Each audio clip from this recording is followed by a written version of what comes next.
There's this belief that for people who work with their horses in such a way where they give the horses an opportunity to say no and respect those no's and give the horses a choice, that this is the same thing as letting our horses run all over us, being dangerous, that we don't have any structure or consistency or predictability or effectiveness in our training, that we are essentially just creating very large, entitled, spoiled animals that are even dysregulated, chaotic, problematic, that can't show up in the real world and do real horse things like go to the vet or stand for the farrier or be ridden safely or interacted with safely. The truth is that this is not the case, and we don't have horses that run all over us and are wildly disobedient and crazy and out of control and dangerous.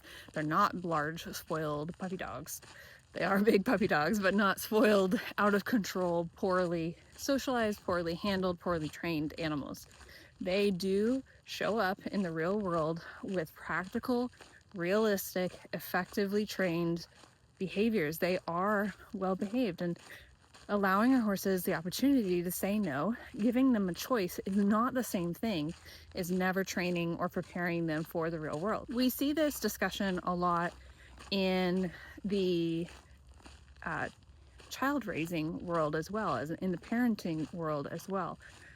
There was a big push, there has been a big push for more gentle parenting, and there was the people that pushed back against the idea of gentle parenting, and they were misinterpreting this as being pushover parents and not preparing your children for the real world and giving them just free reign of everything, to the point where the children were wildly dysregulated and wildly and scarily unprepared for the real world in real life. And of course, yes, you can choose to parent that way if you want, but you don't have to choose either authoritarian, so lots of harsh-handed raising of children with strict rules and like physical consequences and discipline and that authoritarian type approach, or very, very permissive or passive parenting, kind of the warped version of it, right? That's not what it was intended to be.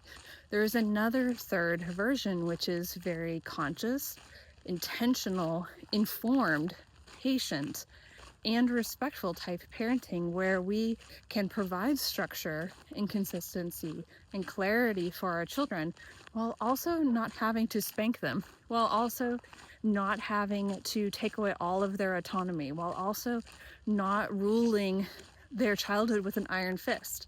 The same thing applies when it comes to horses as well. We can choose to provide our horses with structure, clarity, and consistency, while also giving them choices, while also making the experience a pleasant and positive experience for them, while also supporting them and recognizing how they feel in situations, while also being empathetic and setting them up for success, and taking the approach of teaching them systematically how to deal with the real world, rather than just throwing them in at the deep end and saying, figure it out, and if you don't, here come the consequences, right? There is a whole nother side of doing things where we can hear a horse's no, respect it and honor it, but also say, okay, what do I now need to do as the caregiver, as the trainer, as the informed party here, to set my horse up for success so that they want to say yes to this thing that I'm asking them to do? Listen, I am super type A. I'm very structured. Heck, I spent so many years competing in dressage because I was drawn to the clarity of it, the structure of it, the consistency of it, the nuance of it, and the structured rules around it. I really appreciate and value the benefits of that kind of program for anybody.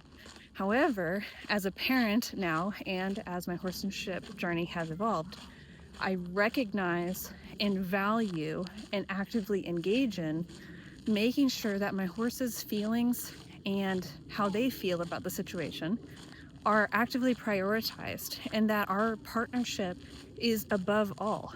and that we spend the time to not only say, here's the rules and the structure, horse, here is what I want you to do, horse. It's okay, but how do you feel about it? And how can I help you feel better about this experience so that we can enjoy it together?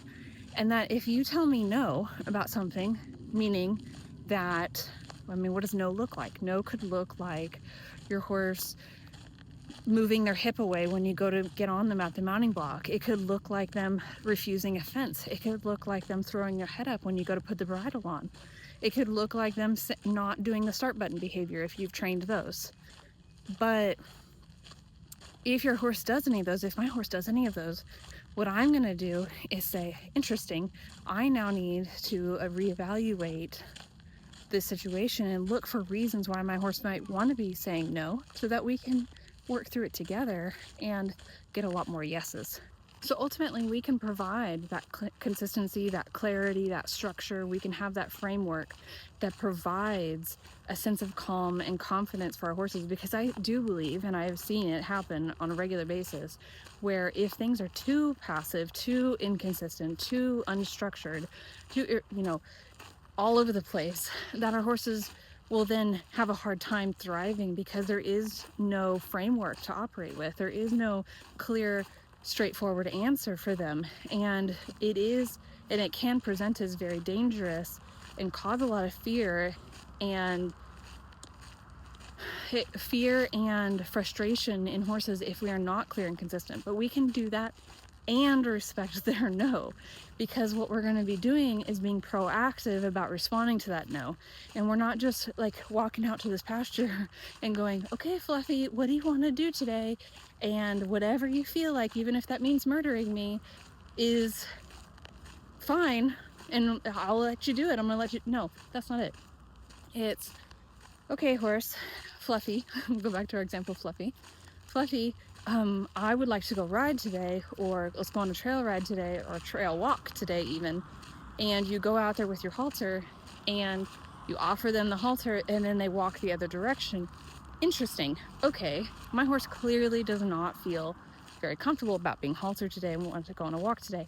Why could that be? And we're going to start problem solving, and then we're going to start proactively helping them through that, so that in the near future, when I go out with the halter, my horse should go, yes, let's go. That's what we're looking for. And let's go back to the same example with Fluffy, who wants to, us.